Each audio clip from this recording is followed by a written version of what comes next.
This 12-year-old boy absolutely owns this degenerate, unthinking woman. There's a problem facing our society, guys, and that is that Marxism, the ideology of the radical left, preys on people that are unable to think and demonize objective frameworks. If you don't know what that means, I'll explain it more, but let's get into this video so you know what we're dealing with here.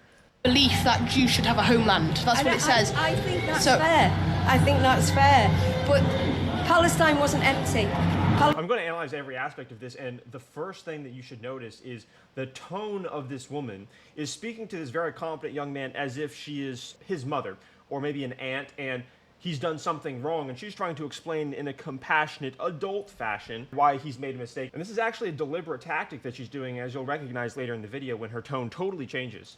Is the belief that Jews should have a homeland. That's what it says. I think that's fair. I think that's fair. But Palestine wasn't empty. Palestine had people in it.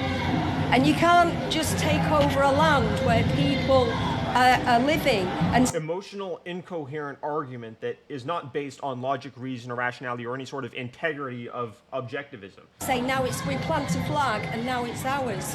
You can't do that. The United Nations gave the land to Israel in '48. And the Balfour Declaration was wrong. And I disagree that instead of debunking every single thing that she says, I'm just going to play the video and let the 12-year-old do it instead, so that you understand what this is about. Because it's not about me debating her. It'd be very easy for me to destroy her with a fraction of my capability, but I want you to see what he does. It's fair in any way, shape or form, and also it's an ethno state. Israelis trying to create a state where there are only Jewish people. Where else in the world do you have that? But there are 2 million Israeli Arabs that have the same rights as Israeli Jews living in Israel. They have the same rights. Yeah. Oh my gosh, oh my gosh. Facts and objective frameworks to the degenerate modern woman are equivalent to oppression. Keep watching. 2 million is 20% of the population are Arab Muslim.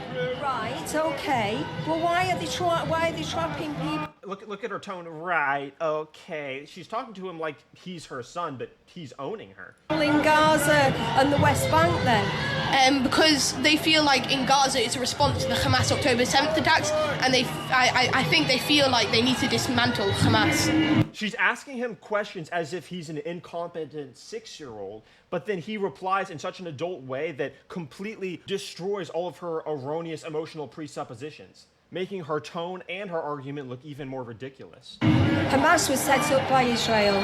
Hamas was set up by Israel. Then we have that statement, and here we know that she's no longer serious at all. If you said something like that, I mean, are you kidding me, right? Hamas is a Muslim extremist group that 80% of the citizens of Gaza are in favor of electing. Who helped to set up Hamas? When? Sorry. Finance Hamas? Yeah. I thought he was the Iranian side. She's like, yeah. See, this is what the emotional woman does. When she's confronted for not being connected to reality at all, she adopts a position that is something like, I don't care about being humiliated by reality, and what I will do instead is just claim that reality doesn't exist so that I can say and do anything that I want. Of course, this just compounds her humiliation in the objective frameworks. But it's a tactic that emotional women do when they're unable to argue effectively using rationality or reason. They essentially adopt a position of, I don't care about what truth is because truth is oppression, and I don't care what reality has to say because my perverse narrative is more important than reality itself. We're financing Hamas. No, that's propaganda. Are you Jewish? No, I mean, it doesn't matter. Whoa. Okay, so this is the part of the video where, this is the part of the video that has made it go viral right here. Are you Jewish? No. Finance Hamas? Yeah. I thought he was the Iranians that were financing Hamas. No, that's propaganda. Are you Jewish? No. I mean...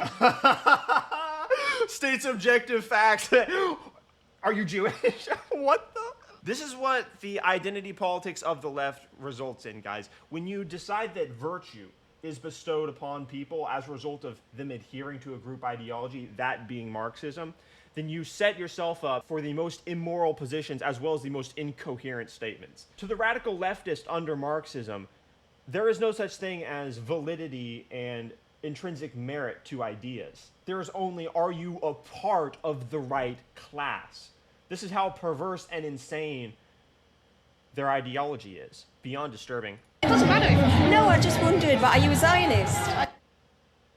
whoa. And you still see this, and you still see that tone of overbearing mother, but now you see it in the context of anti-intellectual, unthinking discrimination, and it's very scary and disturbing as well. This is very disturbing. I mean, that tone, "Are you a Zionist?" is just so, it's disturbing. I just wondered, but are you a Zionist? No, it doesn't matter. It does matter to me if you're a Zionist. Why does it It matter? does matter to me if you're a part of the wrong identity group under Marxism, because according to her, ideas don't have intrinsic merit or virtue. The only thing that determines if someone is right or wrong is what class they are a part of, what group they are a part of. This is the ideology of Marx.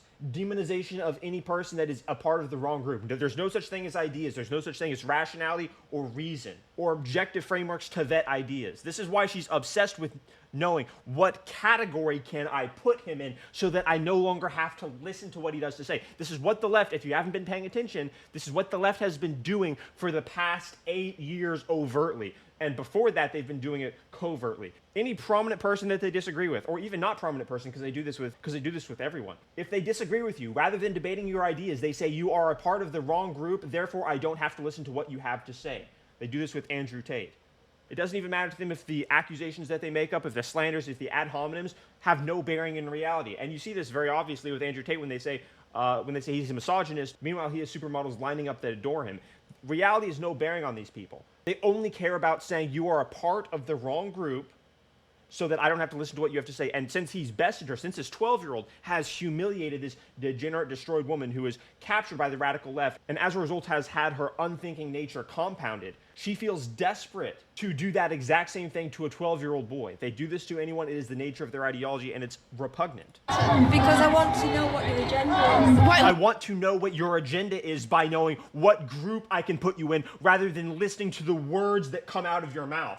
That's what these leftists do. That's what they are admitting to you. They can't think, because if they use logic, if they use rationality, then they discover that the world is objective. And if the world is objective, then they have to take accountability for that objective world. And if they have to take accountability, then they have to be individuals. And all of a sudden, they're capitalists that care about meritocracy, and they reject the incoherent ideology that has killed tens of millions of people worldwide in the 20th century. Why do you need to know? I'm just here interviewing people. You don't need to know what... But I do want to know what your agenda And is. see, she's smiling, knowing that she's incoherent, in the exact same vein that I described earlier, where at the beginning of the video, when she was making statements that clearly had nothing to do with reality, and she was okay with that. There are destroyed humans that are walking around, and if you ask yourself, okay, what defines a person if they don't care about reality? Because most people, they are connected to reality in some degree, and so they care about reason and logic because they use those things, they use those mechanisms to operate. What does a destroyed, broken, anti-intellectual,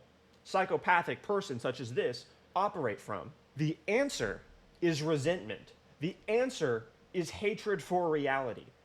She's driven by resentment. Her ideology is broken. Her sign makes no sense. The things that come out of her mouth make no sense. There's no connection to reality whatsoever. She got bested by a 12-year-old that had 5 memorized facts from Wikipedia. And the reason is because the resentment of Marxism strips away people's ability to think, because thinking requires the mechanisms that I listed before, which leads to the disintegration of their ideology. Speak to you anymore then.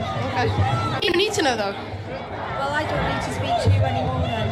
Okay. See, there it is. And it ends in exactly the way that I predicted that it would end, which is she can't contend with ideas. She has to know the class of the person she's talking to establish whether or not he's a good person or not, and whether or not his ideas should be listened to. It's completely insane. And liberals, classical liberals, have nothing in common with this. This is a radical left-wing movement that is anti-intellectual and anti-truth. There are a lot of liberals that care about truth, that care about science. I've known many of them because of the circles I was in. But this unthinking movement is attacking them. This unthinking movement is attacking humanity. And it must be defeated. Subscribe to the channel, guys. Subscribe to the channel.